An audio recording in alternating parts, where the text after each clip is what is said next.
There are some huge mistakes people make when buying land around here, and I know this because they always call me after the fact trying to figure out what to do. In this video, I'm going to go over the 5 biggest mistakes people make and show you how to avoid them if you're looking to buy land here in Montana. Before we get to this week's episode, I would like to take a minute to thank all of you that have been watching our videos. I do have one favor to ask though. I was looking at our stats and it says that 68% of the people that watch our videos are not subscribed to our channel. So if you're one of those people, I would really appreciate it if you could subscribe. It would definitely help us out a ton.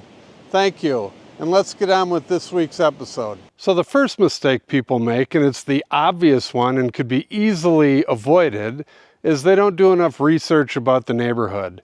Have you checked into the surrounding property? Are they going to build a subdivision right over here in the next couple years? Are there commercial businesses right around here that are going to make all kinds of noise?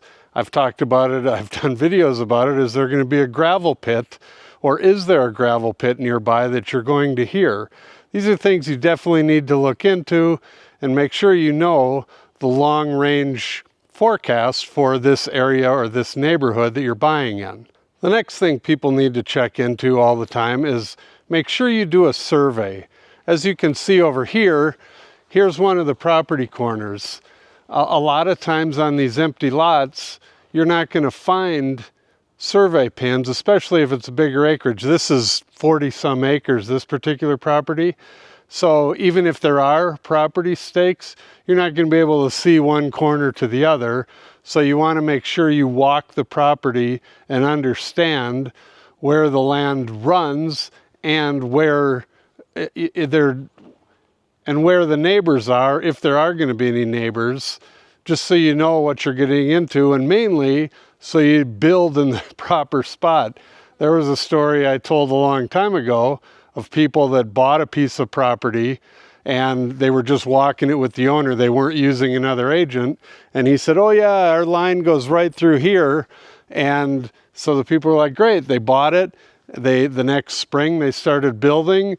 And then sure enough, the owner of the property next door shows up and sees they're building on his land. They've already poured the foundation, everything. So you don't want to get into that kind of mess. So if there's not a survey that's been done, put it in the contract or have me put it in the contract for you as part of your due diligence period so you can make sure you know exactly where the lines are. Unfortunately, here in Montana, a lot of these properties that we go and look at, there are no stakes like this, so you never know what you're buying exactly. And with that survey, they'll also show you where the easements are. As you can see here, there's a road going that way and a road going down this way.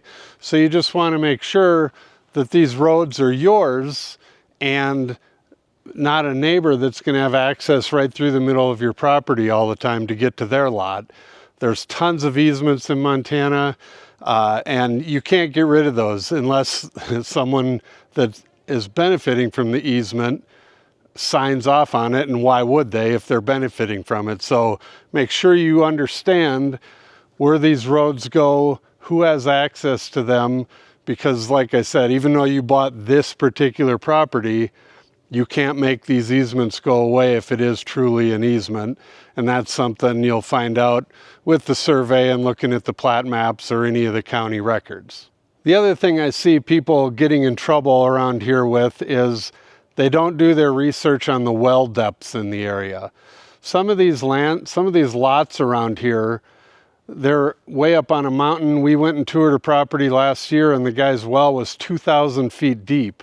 So that's a lot of money. I would strongly suggest calling all of the well companies before you even buy the land and figure out what the current price is for well drilling, because it definitely varies depending on price of steel and all kinds of things. So you want to make darn sure you know the cost of the well and what you're getting into.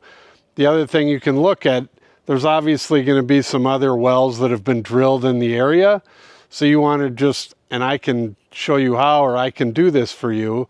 You want to get on the state site and check the other well depths in the area and see if they're all around 300 feet, then more than likely yours is going to be around 300 feet, and then you'll know with whatever the well company told you the exact or a ballpark figure of what it's going to be. But keep in mind, just because the other well depths are 300 feet, it all depends on where the aquifer sits and how the aquifer is laid out under that piece of property. So even though the neighbor's well might only be 150 feet, yours could end up being 500. We lived in a house a while back when we first moved to Montana, and our well was 30 feet deep. And we had all kinds of water, and then a guy drilled across the road, and because of where he sat and the luck of the draw, I guess, he had to go down 500 feet for the same amount of water. So keep that in mind, and that obviously is going to be one of the biggest, or could be one of the biggest costs in buying a piece of property before you build a house, is the cost of the well. And the last thing people don't ever think about is they're looking at property this time of year and it's beautiful and there's wildflowers growing and deer walking around and it's great, but they don't think about what this is going to look like in January. And depending on how far out you are and the roads, and if it's a county road or if it's a private road, you may end up having to plow your way out of these places. And a lot of times I've seen people that are all gung-ho about living off grid. Again, that's great and it's cool, and you know, a lot of people do it, but if you're thinking you're going to get out to some of these properties in the middle of winter, well, good luck.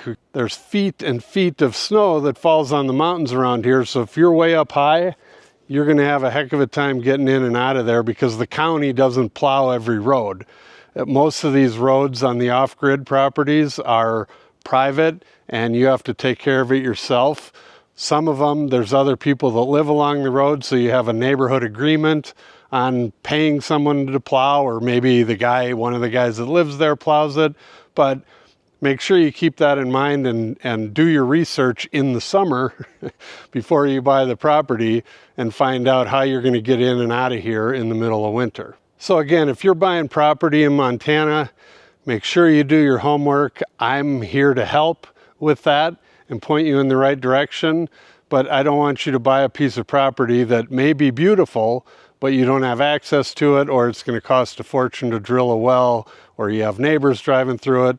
There's all kinds of things that you just need to be careful of before you buy land here in Montana. Thank you for watching our video.